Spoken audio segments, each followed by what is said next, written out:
Welcome back to the show, everybody. We got a really good one for you today. Bitcoin and Tether got the trials of Job ahead of them. And the SEC and Ripple lawsuit, read the fine print. Are they currently in negotiations right now as we speak? Let's roll that beautiful intro and find out.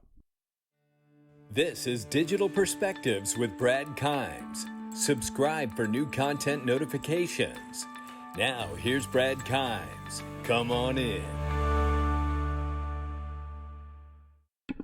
Welcome back to the show, everybody. You can follow me on Twitter at BackupBradley above at the top of the screen and everything that we're talking about here today. Let's go ahead and start with this from Michael Val 5 links. According to the study, The Carbon Footprint of Bitcoin, conducted by researchers from the Technical University of Munich and MIT, BTC mining alone generates between 23.6 and 28.8 megatons in CO2 emissions each year, which contributes to climate change. That is a huge problem, and it doesn't get better.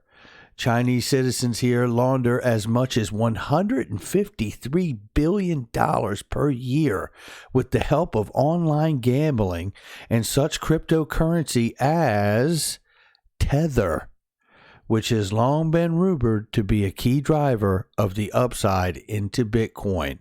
That is a very, very big factor.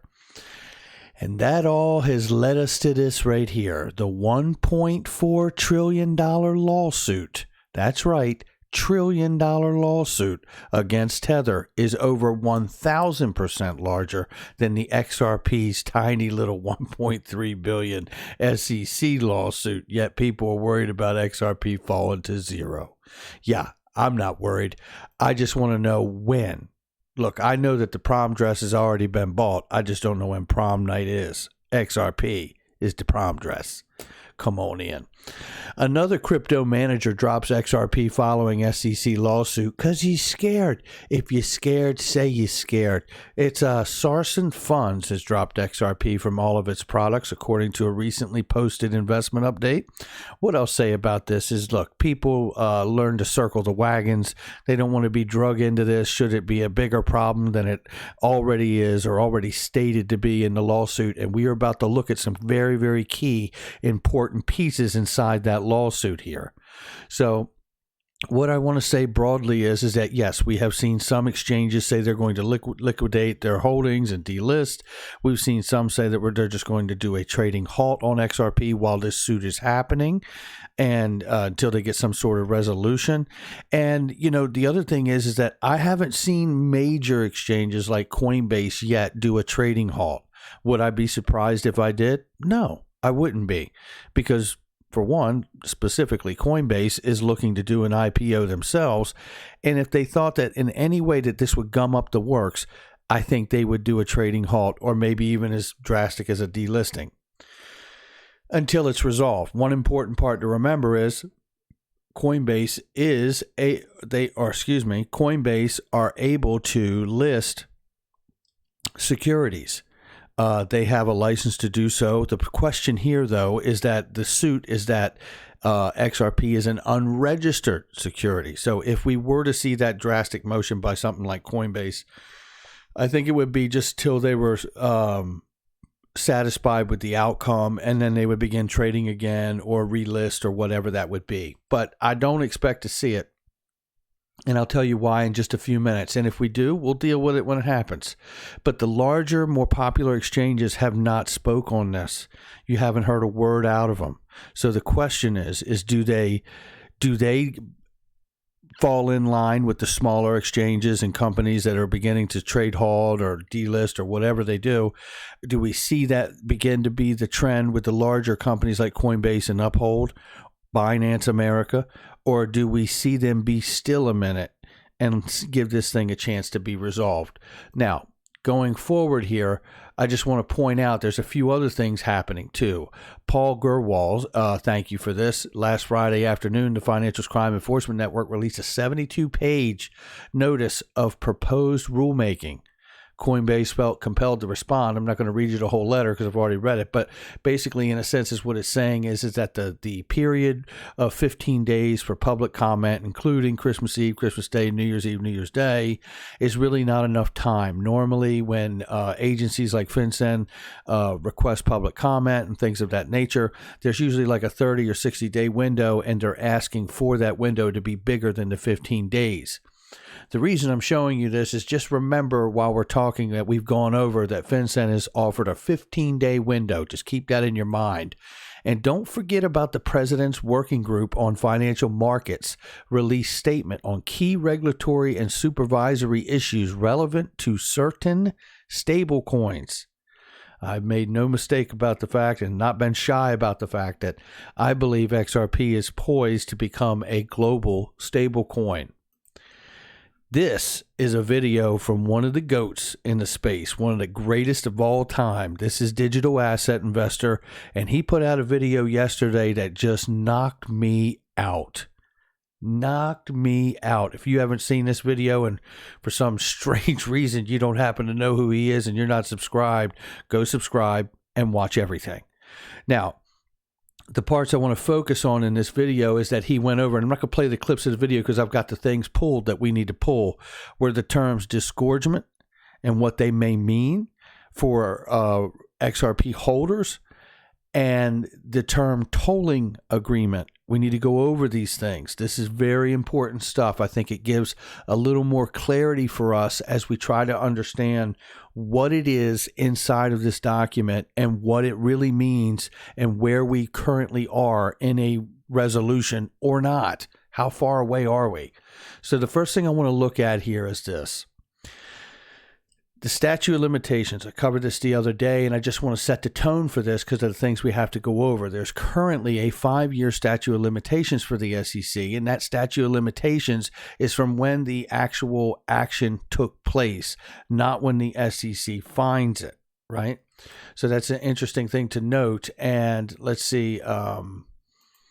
Then the other thing I want to point out that he highlighted in the video is that the Natural Defense Authorization Act on December 11th has an amendment that was put in it, and it was put in there to expand the statute of limitations to seek disgorgement in federal court and open up that limit to 10 years, a period of 10 years instead of 5 years.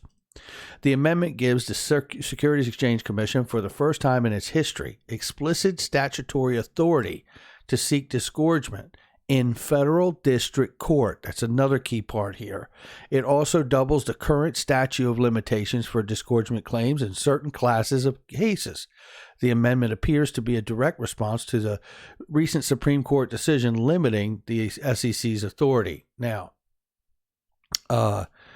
and just so we understand, too, disgorgement is about returning the ill-gotten gains to the holders, which would be you and I.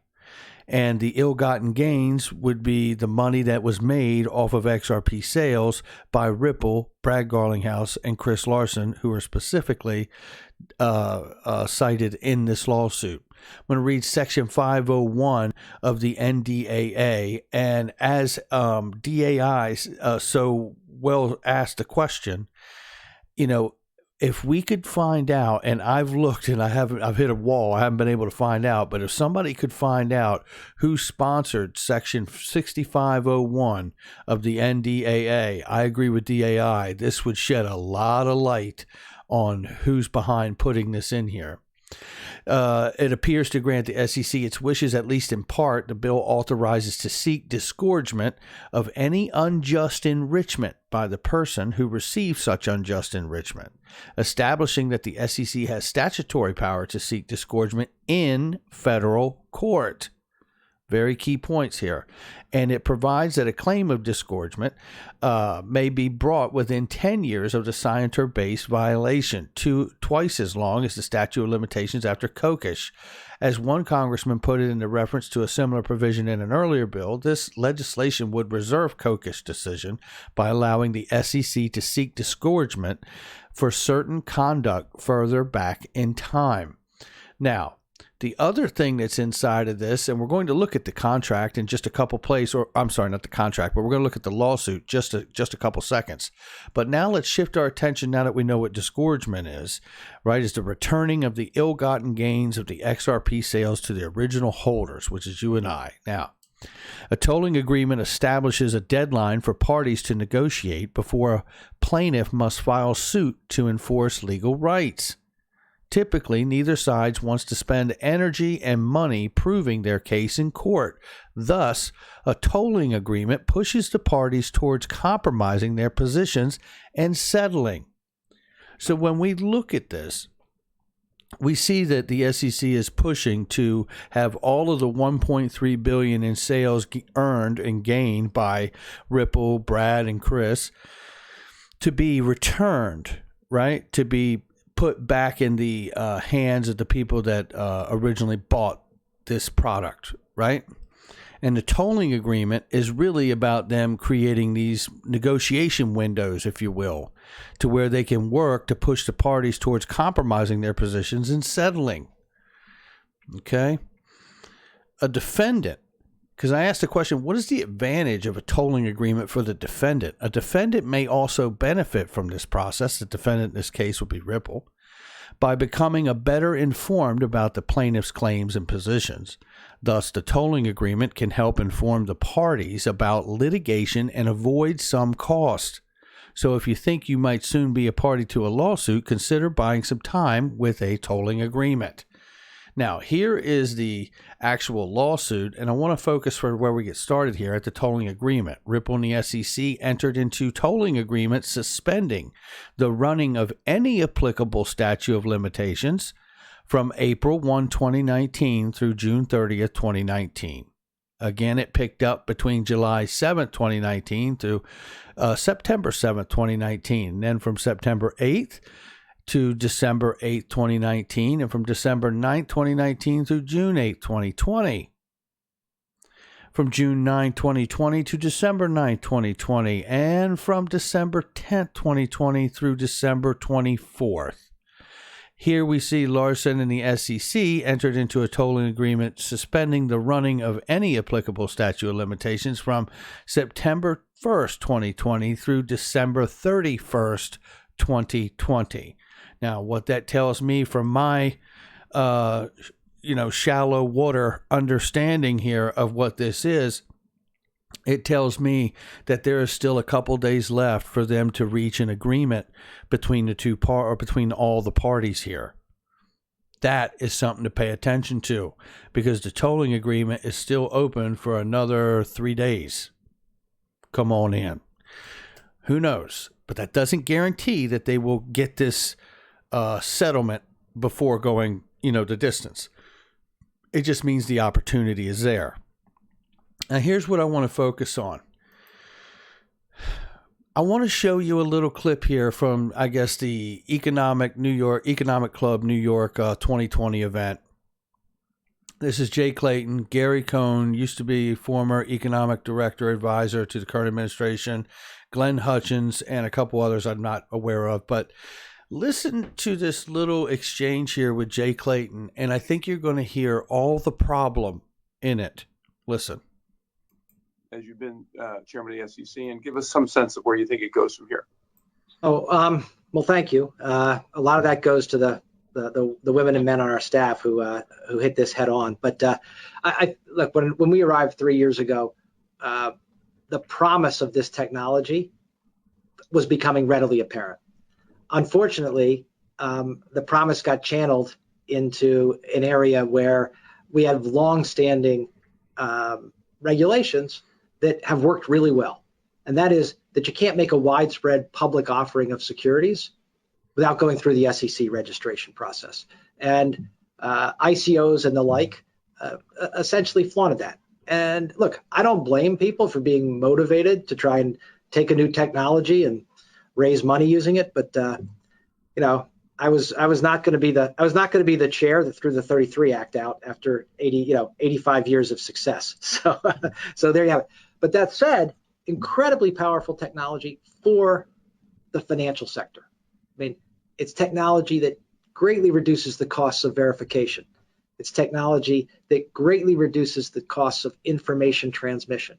And it's technology that can drive some of the inefficiencies out of our system. So that's where we are today. Comply with the securities laws, but push the technology forward. And the area that is of particular interest to me and many of those regulators that Gary mentioned is the payment system. We all recognize that our payment system is inefficient. Domestically, it's inefficient. Internationally, it's extremely inefficient. So if we don't work and use technology to address those inefficiencies, the market is going to do it for us. And I think we'll like the outcome much better if we as regulators proactively enter that payment space, ensuring that all the time proven safeguards around AML, bank secrecy, anti-terrorism, and the like are there. So I see significant promise going forward, Glenn. And there it is on an up note. And listen, obviously, anytime you've ever heard Jay Clayton speak, this is just as fine an example as any. It is come away with nothing. This is a man who can speak for 10 minutes and you are dumber for having heard it. Legally, I mean, he's so, as a lawyer, and, obviously he's now stepped down from the SEC, thankfully. But the reality here is that Jay Clayton spends more time trying to say nothing. He'll spend 5 minutes telling you something and then the last 5 minutes taking it all back. It is really deplorable to see someone really kind of, deteriorate to this level of communication. It really, really is. This is one of the best examples of a piss poor leader as I've ever seen in my life. Now, with that being said, I also believe that this SEC lawsuit is very necessary, whether it settles before going the distance to court or whether it actually goes to court. I think however it goes, it is important that we get a legal precedent on XRP as well as a defining structure, a Howey test for digital assets, which I believe will become to be known as the Ripple test for digital assets, because the SEC has created another division, another office to oversee digital assets. And if that's the case, then I would expect it to mirror the traditional office of the SEC and have its own version of Howey test for the digital assets, hence the Ripple test. So that's where I'm at on that. Now let's just keep going because I want to expand out here. This came from the Cryptic Poet, and I think I showed this the other day in one form or another, whether it was him or someone else, but the reality is, oh, by the way, the Cryptic Poet has a Patreon group if you'd like to join that and support him as well. But SBI announces that the impact of the SEC suit against Ripple on business results will be minor. That's what they said. I'm not going to read you the whole thing. You get it. That's all you need to know right there. SBI's original investor in Ripple, Yoshitaka Kitao, has a 50 to 60 bank consortium just in Japan alone, as well as many corridors throughout the Southeast Asian region that he can connect to and make this thing go crazy, and it doesn't even have to involve the United States. I personally believe that just what Yoshitaka Kitao has done in the Asian region and in Japan could send XRP to 50 or $100 alone by what he's got set up over there. So thinking of that, then there's the other big impact here, right? Everyone else is panic selling, but the big buyers and the big players are buying up all the XRP cheap. Look at that. The numbers don't lie. The numbers of the largest holders in the world are going up, and everyone else is getting scared. Look at it. It doesn't lie. And as long as I have been in this space, I have said it time and time again. It's not financial advice. I'm just telling you what I have done. You have to make up your own decision. The reality is I've been stacking my pennies next to their dollars. And until I see them start to sell off their position, I'm not selling mine. One more thing to think about while we're here is take a look at this picture. Now, somebody on Twitter posted a picture that was very similar to this, if not the same one. And shout out to whoever that person is. I didn't get a chance to find the tweet, but I found a picture that was like it. So shout out to them for even inspiring the idea. This is the problem. The whole world in white has no problem with XRP as a currency.